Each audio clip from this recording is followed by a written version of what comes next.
transformation in the making of a kinder personality.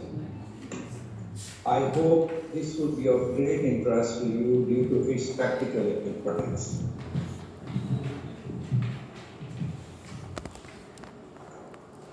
In the background of this presentation are the innate identity biases carried to some extent by each human. This was confirmed during a development exercise in Lahore with the coordinators of Kindness Pakistan. In that exercise session, the participants were asked to give their spontaneous expressions without thinking much after viewing a word or picture on the screen. The images and words were presented which included a Christian, a Jew, a Hindu, a Muslim, a believer, a non-believer, Chinese, Russians, Arabs, Americans, Turkish, Iranian, European, and the words also included global values, civilization, the UNO, Islamic values, human values, Christian values, Jewish values, and Hindu values. And besides these words, numerous images were presented of people and societies in the world. And would you believe the outcome of the exercise was really shocking. We showed that most of the participants expressed their biased opinions at least for one word or image. When they were asked about the reason, they could not present valid answers. This indicates human innate tendency of stereotyping different personalities, races, societies, and systems in the world without having factual basis. Such tendency is particularly alarming for the kindness activists and representatives because they cannot really promote kindness until their worldviews are just and unbiased for all members of global humanity.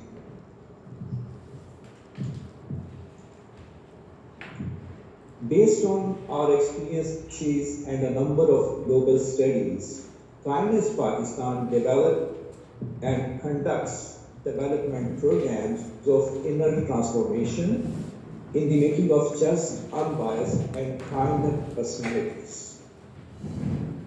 Here I introduce the concept of one of such programs, which is called Wheel of Inner Transformation, with its practical nature and great capacity to develop the participants into realistic, insightful, responsible, and unbiased personalities having factual worldviews about people and the world. You can see over here the wheel of inner transformation, which comprises three parts. One is heart and mind, the other is behavior, and the third one is structure. The wheel of inner transformation is a system approach to develop personalities. We humans are complex systems encompassing an inner identity structure made by our society and environment during early childhood. In psychology, this process is called primary socialization. Our hearts and minds is a generalized term which means inner composition of human psyche, which makes our worldviews and influence to stereotype personalities and nations. Sometimes we know such psychological flaws by ourselves. Sometimes we consciously know that these flaws are there, and we try to change our assessments. But most change efforts fail because they fail to address or correct the inner composition of our mind. Many times we inspire from the meetings and lectures and bring developments in our thought process, but in practice our behaviors revert like a rubber band and tend to pull us back to our ordinary state of mind. The hearts and minds are responsible for receiving outer information which we receive from news, television, and different groups of people, and giving them a certain direction to suggest different reactions which are different for us and them, and for so-called friends and enemies. It is because of such inner modification that we feel really gracious for the people of friendly countries and discourteous for the people of so-called enemy countries. The hearts and minds in their ordinary state block our minds to realize that people living everywhere are the same, having similar circumstances and sentiments with similar challenges to face. So in the process of personality development, the first and the foremost step is recognition of such flaw of heart and mind which influences us to differentiate between people and societies on unrealistic basis. Once recognition of an inner flaw in human psyche is made, then the purpose of inner transformation is defined based upon our deeply felt experience of that which gives our life meaning and greater purpose and specific objective. Such a high purpose becomes a source of energy and wisdom and questions anything unrealistic we thought. Obviously, a development purpose is different for each personality depending upon his or her particular state of heart and mind. There are a number of ways we could use as a checklist to be straight towards the purpose. The development program comprises meditation, education, and brainstorming exercises to transform innate identity-oriented structure into a rational and insightful mechanism to develop a mindful, insightful, compassionate, purposeful, and self-responsible personality.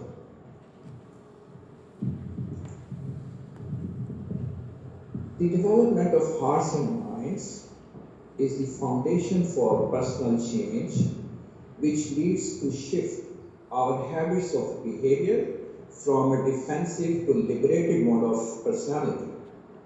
The development in hearts and minds directly brings behavioral development.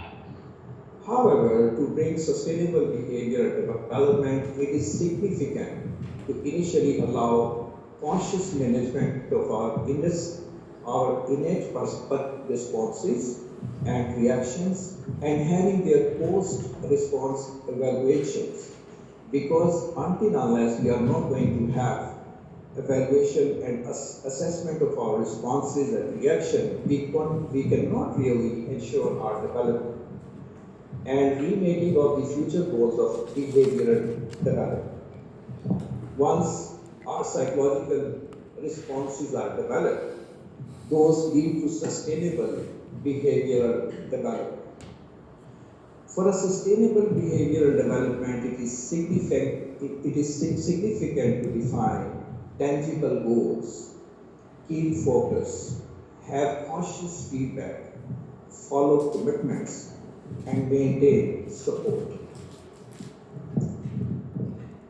Eventually, after development in hearts and minds and their behavior, the eventual outcome of inner transformation is the structural changes, which are referred to the changes made in the environment by a transformed personality. So this is the time to start changing our environment instead of being impacted by the environment.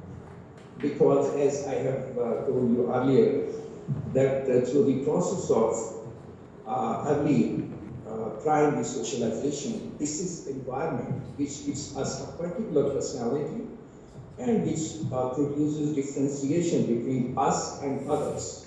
But after having personal transformation, after having inner transformation, a person is become liberated, and now he or she is able of changing the environment instead of being impressed by the environment.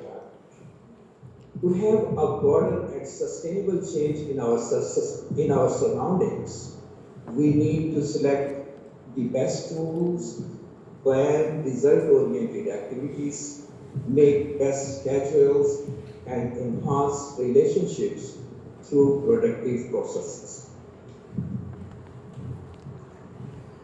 So here we can find the wheel of inner transformation again. The wheel of inner transformation starts with heart and mind and has its impact on the entire personality.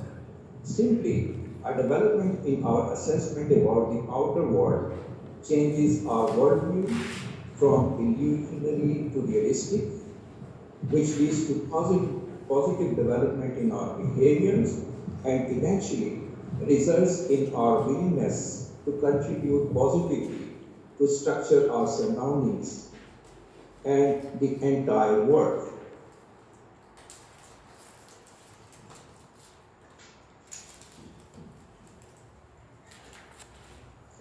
The wheel of inner transformation, which could perform as the most valuable driver and of change, and thereby could help us to identify and address all negative stereotyping of personality, nations, and societies, the basic cause of hatred and differentiation in the world.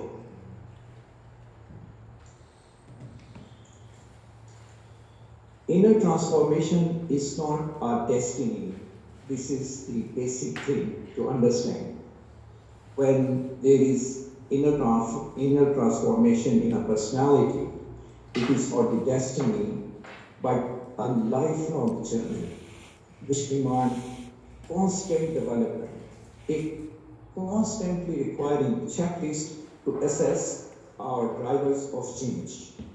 The first and the foremost challenge remains: do I have a realistic worldview which is based upon authenticity, not upon stereotyping of the people and the nations? And the second challenge, which is even more important, is: have I given my life a direction to bring about positive development in my surroundings and thereby in the world? So the eventual achievement of every kindness activist in the world is to become a just and unbiased personality, having unbounded love and compassion to all aspects of nature, being our greater body and all of its components, including all members of humanity. We need to feel bountiful love and compassion for all Christians, Hindus, Jews, Muslims, white and black, believers and non-believers alike, genuinely and sincerely as our spontaneous expression. And I would like to conclude this presentation with the golden words of Mahatma Gandhi, who once said, "We must be the change we want to see in the world." Thank you everybody for your kind attention. मेरी मुंह पे vote डालो।